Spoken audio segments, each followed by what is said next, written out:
Welcome back. As an expert medical billing educator, I'm thrilled to take you through today's explainer. We're going to untangle the incredibly complex web of medical billing. Because here's the reality, right?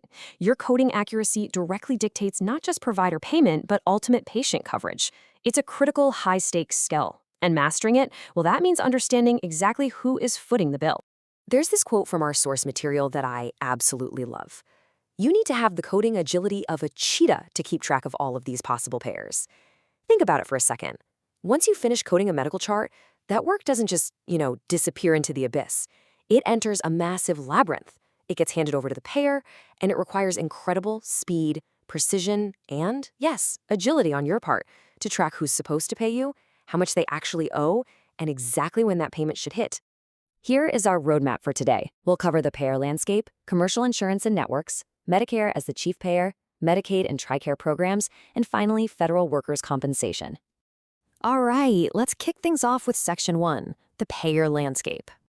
To navigate this maze, we first have to lock down the foundational concepts. Every single interaction between a provider and a patient must be reported as a claim to a payer.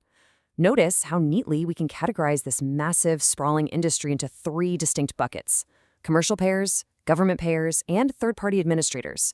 Regardless of the exact type, these are the entities responsible for actually reimbursing the service providers. Moving right along to Section 2, commercial insurance and networks. So commercial carriers process the vast majority of claims out there. And when you're dealing with these commercial plans, you're going to encounter a ton of variety. But there are 2 massive pillars you absolutely must understand: PPOs and HMOs. Preferred Provider Organizations, or PPOs, they are all about flexibility. Patients have out-of-network options and usually don't even need a referral to see a specialist. But naturally, that freedom comes with higher out-of-pocket costs. On the flip side, health maintenance organizations, or HMOs, are built on rigid cost control. The primary care physician acts as a strict gatekeeper. You literally must stay in network, and you absolutely need a referral for a specialist. The trade-off, though, significantly lower copays. Now, many of these commercial carriers participate in pricing networks that determine the final value of a claim. And understanding write-offs here is absolutely crucial. A write-off is the portion of the medical bill that gets entirely canceled out, just gone. Because of contractual network agreements, neither the payer nor the patient is responsible for this amount. The billing provider just has to eat the difference. As a coder, you've got to recognize these pricing networks by checking the symbols on a patient's insurance card. Doing that helps you avoid unanticipated write-offs that can seriously damage your facility's revenue. Sometimes small businesses want to offer health benefits, but they don't want to pay those hefty commercial premiums. So what do? They self-insure and hire a third-party administrator, or a TPA.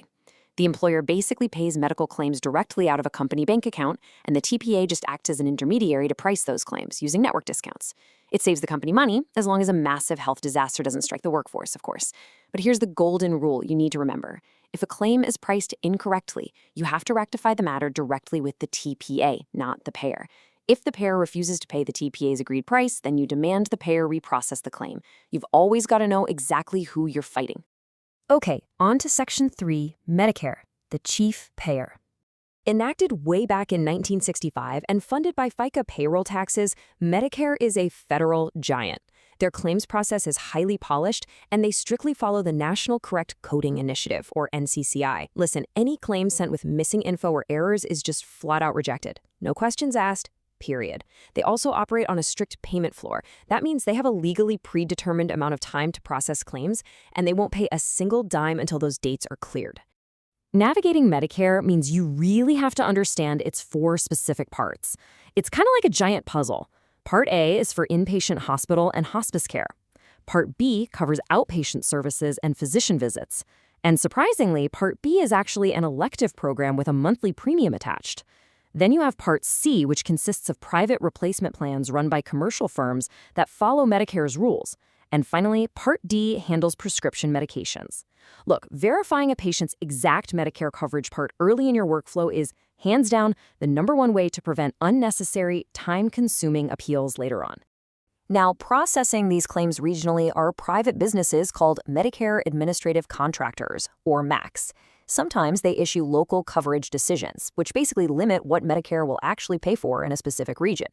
If you even suspect a treatment won't be covered by a MAC, you must have the patient sign an Advanced Beneficiary Notification, or ABN, before the service is provided.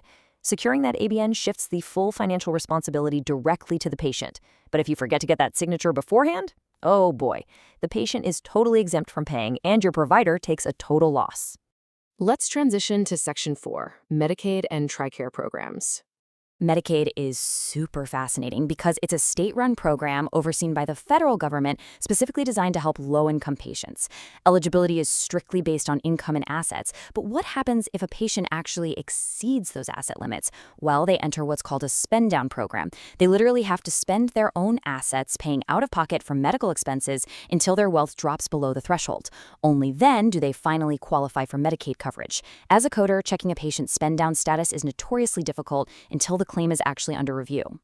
Over on the military side, the Department of Defense funds TRICARE for active duty members, retirees, and their families. To make this easy to digest, let's translate TRICARE into the commercial terms we talked about earlier. TRICARE standard operates a lot like a PPO. Lots of freedom, but with coinsurance. TRICARE Prime is very much like an HMO. It's mandatory for active duty and heavily restricted to network providers. TRICARE for Life acts as a Medicare supplement for retirees, and for dependents of veterans with service-connected disabilities, the Veterans Administration funds CHAMP Use VA. Which brings us to Section 5, Part 13 of our journey, Federal Workers' Compensation, the OWCP divisions and benefit framework. Now we arrive at the narrative climax. Operating under the United States Department of Labor, the Office of Workers' Compensation Programs, or OWCP, administers disability and medical benefits. They do this through three highly specialized strict divisions. First, the Federal Employees Compensation Act, or FECA. This covers regular federal civil service workers and represents the vast bulk of all DOL claims.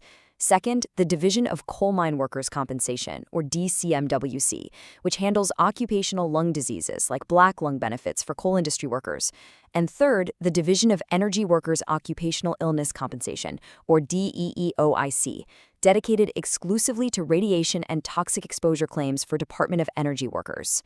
Navigating this bureaucratic tangle? Yeah, it's never straightforward. You have to correctly identify which division has jurisdiction over a federal employee's claim, or you're dead in the water. Regardless of which of those three divisions you're billing, there is absolutely zero room for error. Identifying the correct jurisdiction is just step one in a very rigorous claims filing protocol. First up, your provider must enroll and secure a specific DOL provider number. Second, you absolutely must obtain mandatory prior authorization for every reportable operation. Now, listen to me closely here. While pre-certification does not guarantee you'll be paid, failing to pre-certify guarantees you will not be paid. No way around it. Third, the carrier might only authorize one or two very specific diagnostic codes related directly to the workplace injury. If a worker injured their shoulder but also just happens to have bronchitis, billing for the bronchitis will get your entire claim rejected. The medical necessity must be strictly tied to the approved condition, and you've got to have the attached medical documents to prove it. This quote from the source material really captures why all of this administrative and clinical knowledge is so vital.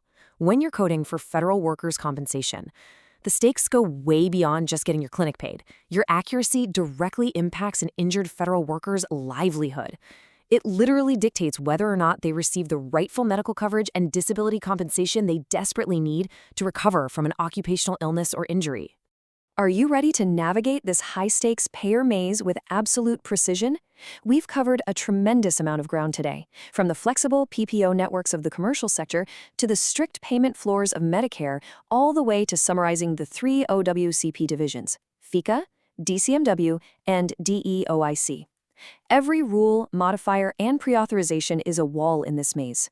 But in a system where a single wrong code can deny a coal miner their black lung benefits or bankrupt a private practice, you really have to ask yourself, can you afford not to have the agility of a cheetah?